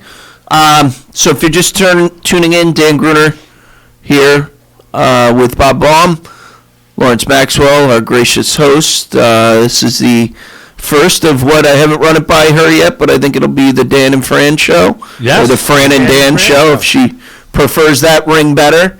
Yeah, I mean, Fran, when I took over for my father 6 years ago after he passed away, unfortunately, Fran was already pinch hitting, co-hosting with Tony and other people. Yep. And we had never were able to put her on a show. Then we were, and then that didn't work out. So I'm happy to have Fran back. I'm looking forward to it. She when she was with tourism, she brought a lot to the table. Now she's with the Board of Elections. She's got more things to bring to the table, and she's and didn't get to say it earlier, but Lawrence, you and your mom appreciate the opportunity. Absolutely. I always found it. I got involved here. Val Dwyer asked me to pinch hit a couple times. When Tony Marmo was away, and it's interesting. We've kind of talked about a lot, and not to segue off the real estate, but I meant to make this point earlier and I forgot. The first full time I sat here was in April of last year. Oh, that was that the first Brian time you Aiken. hosted? Yeah. And that was with Fran, right? No, that was with Val. Oh, okay. Yeah. And it was with Brian Aiken, who's the head of the KPD union. That was a big day on YouTube that day. Full disclosure. I remember that show. Val Dwyer is married to my cousin and one of my Dennis, and one of my dearest friends in the world, and been a friend for 40 years, 35 years. Since diapers. Yeah. Well, actually, we met in middle school. But when, anyone that knows Val and her story and talk about putting your heart into it in terms of changing things that aren't good in this community, she's the poster child. So we have an opportunity to interview Brian Aiken. I didn't know Brian. I didn't know him till that day either. Yeah, so Val and I talk, and we agreed that I should probably ask the tough questions, which is fine. I don't, when I believe in something, I'm going to ask the tough questions and try and get answers. And so I was amazed. We talked to Brian the day before, and I was amazed, like, how open he was, how he answered tough questions, and reality is he was looking to tell their story. Yeah, and he sure did. He sure did. And, so we sit here today. I think that day was an example of what I want to bring to this show. You want to bring the noise, well, you better come here and back it up. Straight. Yeah. And that's exactly what happened that day. And I said to Brian, I'll never forget that. I was sitting right here. I said, let me ask you a question. Drugs bring guns. Guns bring violence. All three are brought by gangs. Right. I said, is any part of that wrong? He says, absolutely not. I said, and what is our leadership doing to address this? And he said, nothing. But now at the time, the bail reform was just, that was April, right? Mm-hmm. So bail reform was 4 months into it. It was a complete failure. And right. But fast forward, and right, the mayor and the chief went nuts after that interview. Right? They clearly had somebody listening. They weren't listening themselves. If you are, you're welcome to come on. But my point is this. That narrative just absolutely fell apart. Right? The defund the police has completely fallen apart in less than a year. And rightfully so, because it's a disgrace. There are laws. You look at any kid that is struggling and getting in trouble in school, and it's amplified right now. They're crying for help. They're crying for attention. And I wanted to just share that because that was kind of what started all this. That's how you ended up here. That's how I ended up here. All right, let's let Bob get some time because he's. But I don't want to steal Bob's thunder. So Bob, you more on the commercial side, and you're saying you're seeing plates. I just heard a funny story how some couple from California bought a house in Kingston recently. That's crazy. They moved from California to Kingston. Yeah, as a weekend home. And I knew somebody involved in the transaction, and it was kind of the people were looking to sell quick, and So the people produced their financials to show they, could do. They're worth like $150 million. Whoa. Bought a house in Kingston, New York. And they moved from California. No, this is just going to be like a drop-in home for them. 3,000 miles away. Right. Jeez. Yeah. But it goes to show you that wouldn't have happened 5 years ago. No, that wouldn't. But, Bob, I'd be more interested. I made some notes before you came in. The Kingstonian we've talked about, but what are you hearing about iPark 87? Well, I know a little bit about iPark across the river, and I don't. I have that on my note here. School's out pretty much on Tech City and an iPark. I'm not going to tread on Jim Quigley. He's the most qualified guy to really discuss that issue. I don't have particulars. They have a really good track record. Yes, they do. At National Resources, and I know Lawrence. Dan Ahouse and the crew were on last week, and I listened to that. But, it's interesting, and I know, not specific to, like, if you look at what they did in Fishkill, it's incredibly impressive. It is. And immediately we have naysayers. That's more of what I'd be interested in, like, you've been doing this a long time, and I'm sure you deal with naysayers all the time. Like, when can we actually have some optimism? Yeah, well, it's highly opinionated people without facts. Absolutely. And, it kind of goes along the theme of when you apply the facts, you run into trouble, right? Then you wind up having to prove the obvious. Right. You look at what they're going through with the Kingstonian, and, I mean, it's to a point where you just wonder, like, how much patience do the developers have? Well, it isn't just patience; it's money. Right, and that's what they're trying to do. They're trying to bleed them dry, and I, unlike Steve Peruso, I'm not going to name names, but I submitted a letter to the Common Council in support of the project, and I said there's one fundamental difference between the people that oppose it and the developers. People that oppose it, every storefront they own in Uptown Kingston is empty. Right. Absolutely correct.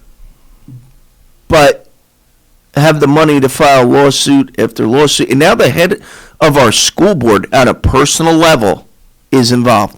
What in God's name is the head of the school board getting involved with a lawsuit against a development that, I'm sorry, you do not, Jim, you do not understand economics, basic economics, and how a pilot works. Right. And I know that it has been explained to you on like a fourth grade level, and you still aren't able to you have any idea the future revenue that project will create for your school district, but you're involved in a lawsuit against them. I would question how a public official that represents our school district can get involved with a lawsuit against a development that benefits our community, and there's no repercussions on that. Blows my mind.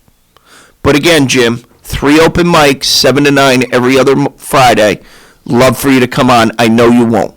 Yeah, I personally think Kingstonia is a no-brainer for Uptown Kingston. It's a draw for Exit 19 and Ulster County besides that, not just Uptown Kingston. We have other established businesses up there who would benefit from the traffic that will be there, not to mention the parking garage. We have a sore need for parking.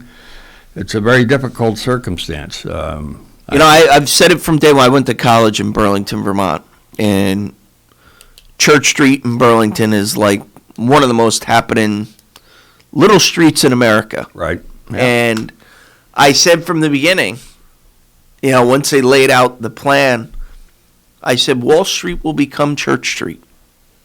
It'll be packed, right?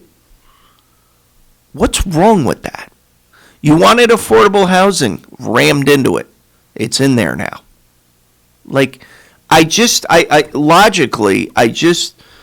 I have a hard time. I guess I'll say it this way. I wish people that oppose things like this would put their energy towards something positive. Here's the bottom line. The project's getting built, right? It's going to be built. I certainly hope so. Why not get involved? I could direct you to 5 organizations right now that would welcome help, that make a difference in the community. But you want to drive your energy towards something so negative and, create confusion. And it blows my mind. Like, think about any building that's owned in Uptown Kingston and that shovels break ground. What happens to that real estate value of a building in Uptown Kingston once a Kingstonian breaks ground? It's got to be strong. Correct.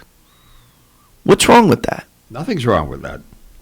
But that's what I just, you look at, and I made a note about Jim Quigley because I'd like to talk to him. But, when people oppose, I'm sure you've dealt with redevelopment or repurpose Absolutely. Of buildings. Like, and you don't have to give specifics of one, but just kind of give an example of what is maybe persuaded versus what, like, I buy a building, I want to reuse it, and the nonsense I have to go through to get to that. Planning boards are difficult. They don't understand what somebody wants to build, what they want to bring to the. Why is it so hard to understand? I think it's a lack of education on the part of the people who are on planning boards in general, not all of them. Right. I don't want to cast disparagements in that manner, but it's always another question. You go to a meeting, things look good, and they ask you to do 3 or 4 new things and bring it back to the next month, and then it's done all over again to the next meeting and the 3rd meeting and the 4th meeting. So generally on a planning board, and I'm just, kind of a generic question, out of, say there's 10 people on the planning board, how many people on that board have ever built anything? Well, that's a good question. I don't think I can answer that realistically, but I think we find a lot of opinions on planning boards that, again, going back to whatever is factual and what isn't, strictly opinion. And many times it's unfounded. But you can't say anything negatively about that because they're really the ones in control. Yeah, and just because it's real and it's local, and you look at all this pushback on the Kingstonian, like, where were these people 5 years ago? I got a very,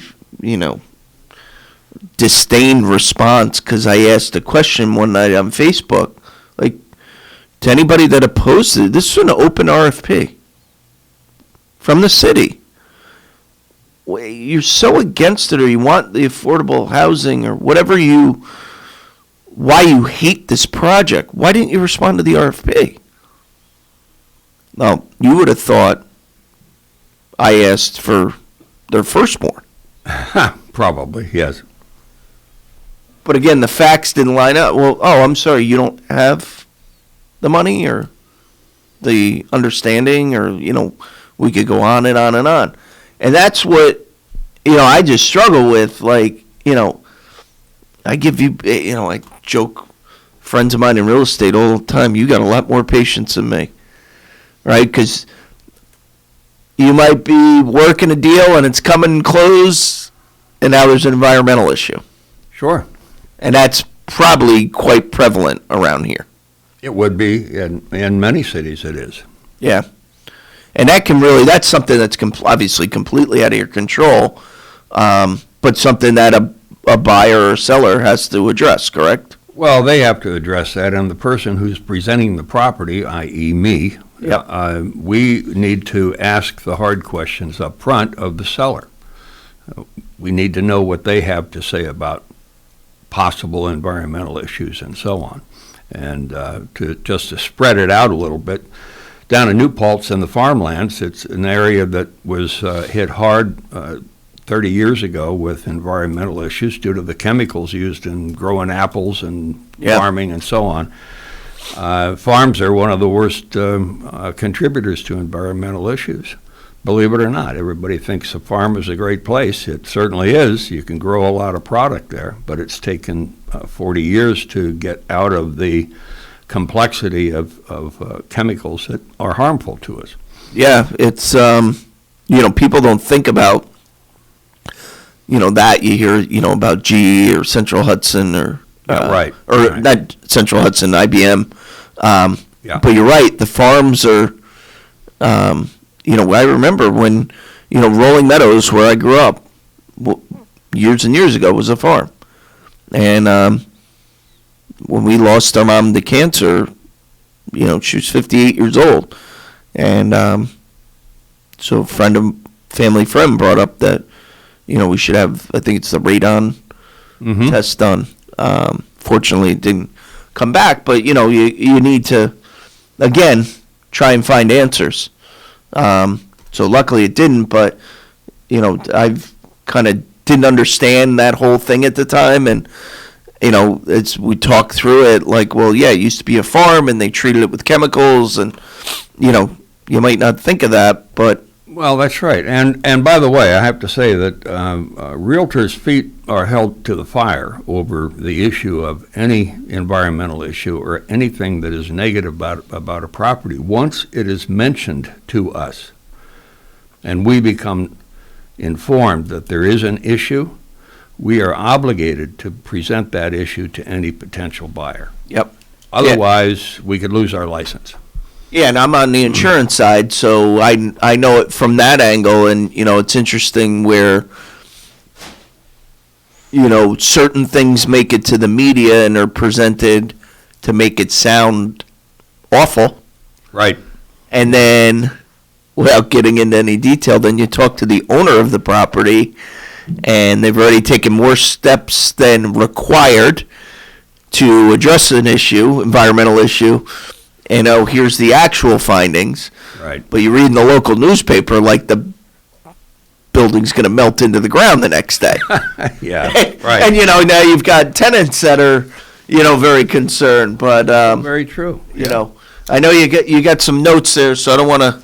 Well, just a few things. I'd like to one of the things I wanted to mention, I would interrupt this conversation briefly about one thing. A local icon here, Uncle Willie, lost his brother this week, and I just wanted to shout out to Uncle Willie that we wish him the best and his family. Great guy, local icon, Uncle Willie. So just to comment on that, I would venture to guess Uncle Willie doesn't know my name to this day, but I had the great fortune for 10 years, I was the head of registration for the Shamrock Run. Oh, yeah. Yeah.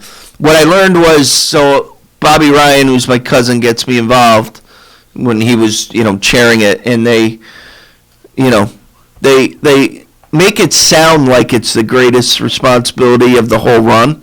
Well, it's the most god-awful, right?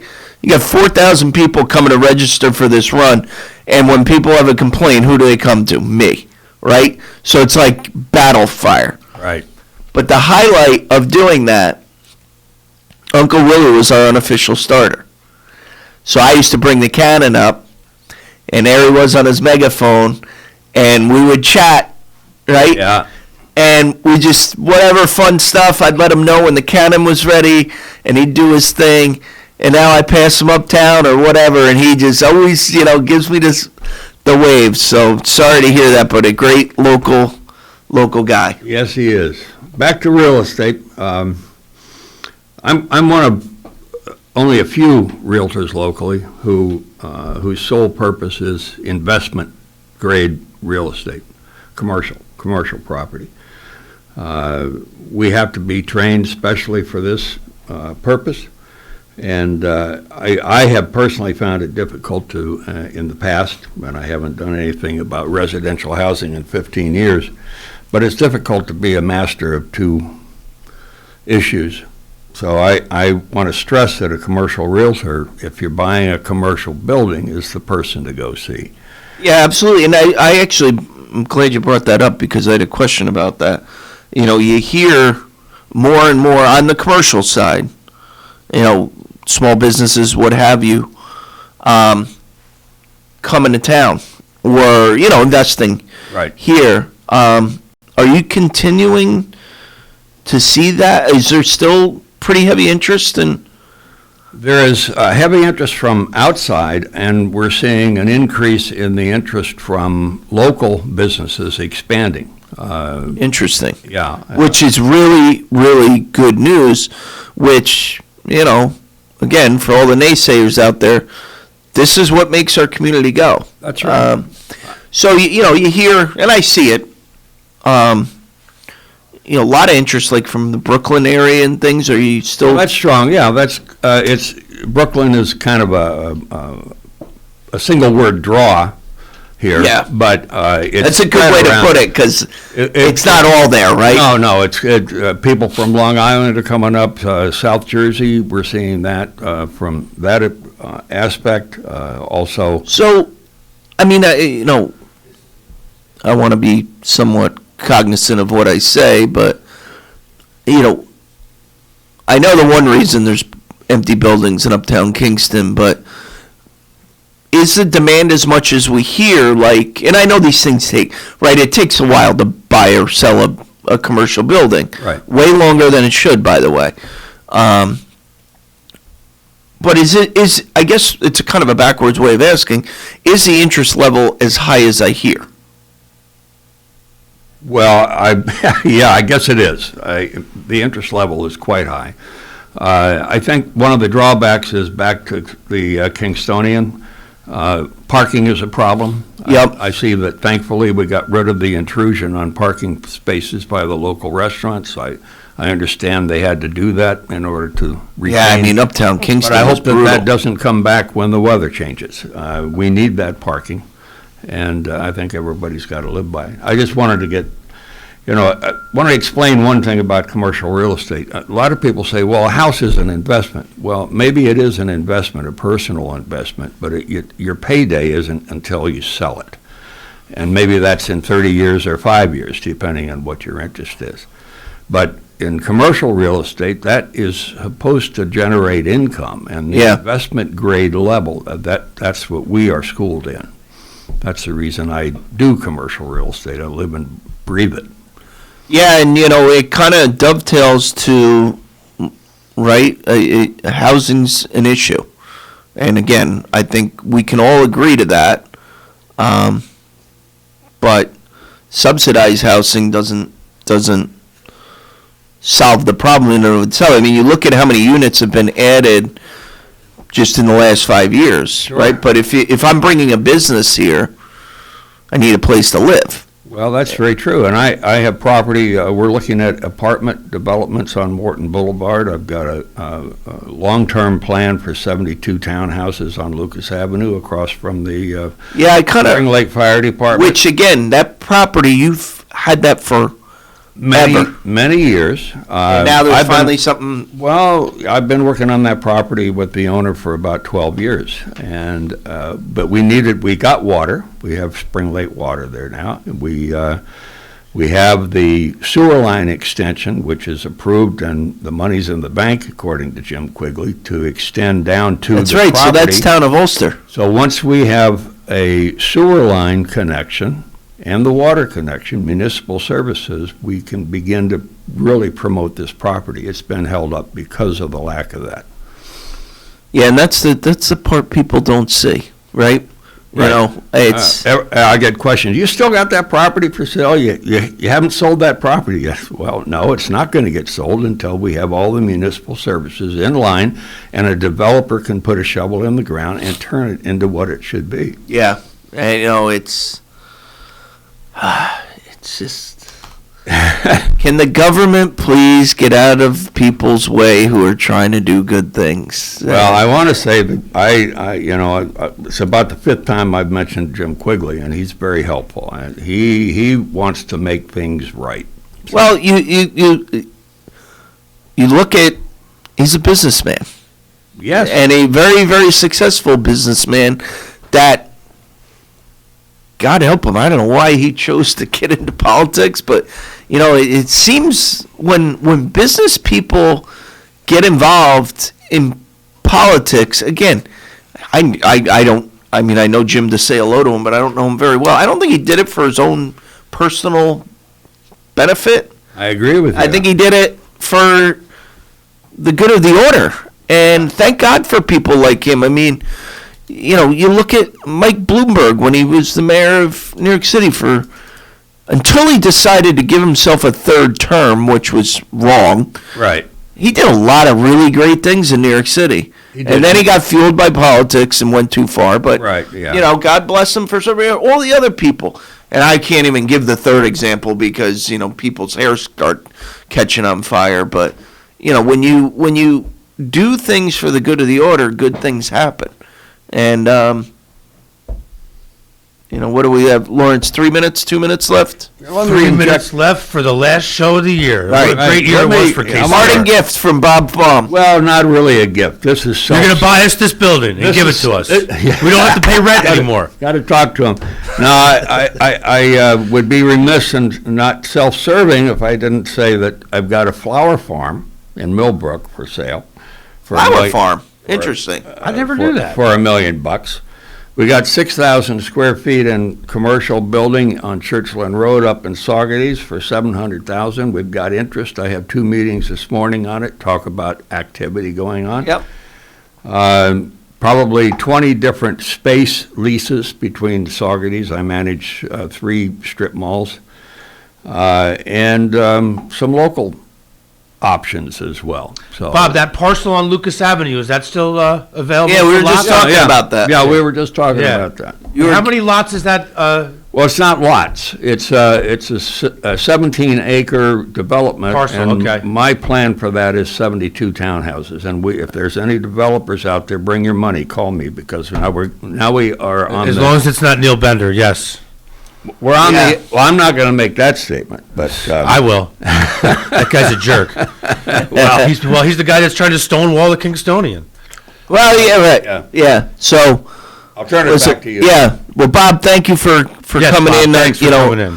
You were one of the few to answer the call on a holiday. Yeah. Hey, Bob, I noticed that the Spa 21 sign fell down outside. Is that because you're making them the new one? Well, no. It's not a high priority on my list. Okay. I have my sign shop for primarily my own use. When I call Bob for a sign, it's up like within 2 hours. Well, you're different. Thank you, Bob. I appreciate that. But, as we close out 2021, I hope to God we can have a more positive. I hope next year we're sitting right here at this time, Dan, and we're saying what a great year 2022 was. Yeah, and I really hope, you know what, and that's a great point. I would love a year from now to be back in front of this microphone. Let's make a couple predictions. We got 50 seconds left. I predict that Eric Adams is going to get rid of bail reform. He's going to go to the lawmakers up in Albany and say, listen, I need the crime to die in New York City or you're going to lose, people are going to stop voting for Democrats. They're going to get, I predict that in 2022 they're going to hopefully, with my fingers are crossed, you see this, that the state lawmakers, like the Kevin Cahills and the Michelle Hinchies and our New York State Assembly and our legislators, will go back and vote this bail thing and get bail back for, there's no way women should, people should be getting pushed onto subway tracks. The crime in Kingston, the crime all across the state. Until I read that article a couple months back about Rochester, I had no idea that they were dealing with the kind of crime that they were dealing with. So that's my prediction. My prediction is this: divide dies. Right? We watch it in the night, and I meant to bring this up earlier. In the 1960s, we were where we are today. Right? Right. If you want to get an unpolitical, because you won't say it's unpolitical, but it is because I read it. Read Killing Kennedy. What went on in the 1960s is what's going on today. The difference, it's amplified by social media. So I'm going to close the year by inviting anybody that wants to come on to fill these 3 seats every other Friday to talk about how we can work together. There you go. Beautiful. Happy New Year, everybody. Lawrence, thanks for having us. Yep, we'll see you in 2 weeks. Happy New Year, Bob. Take care. Thanks.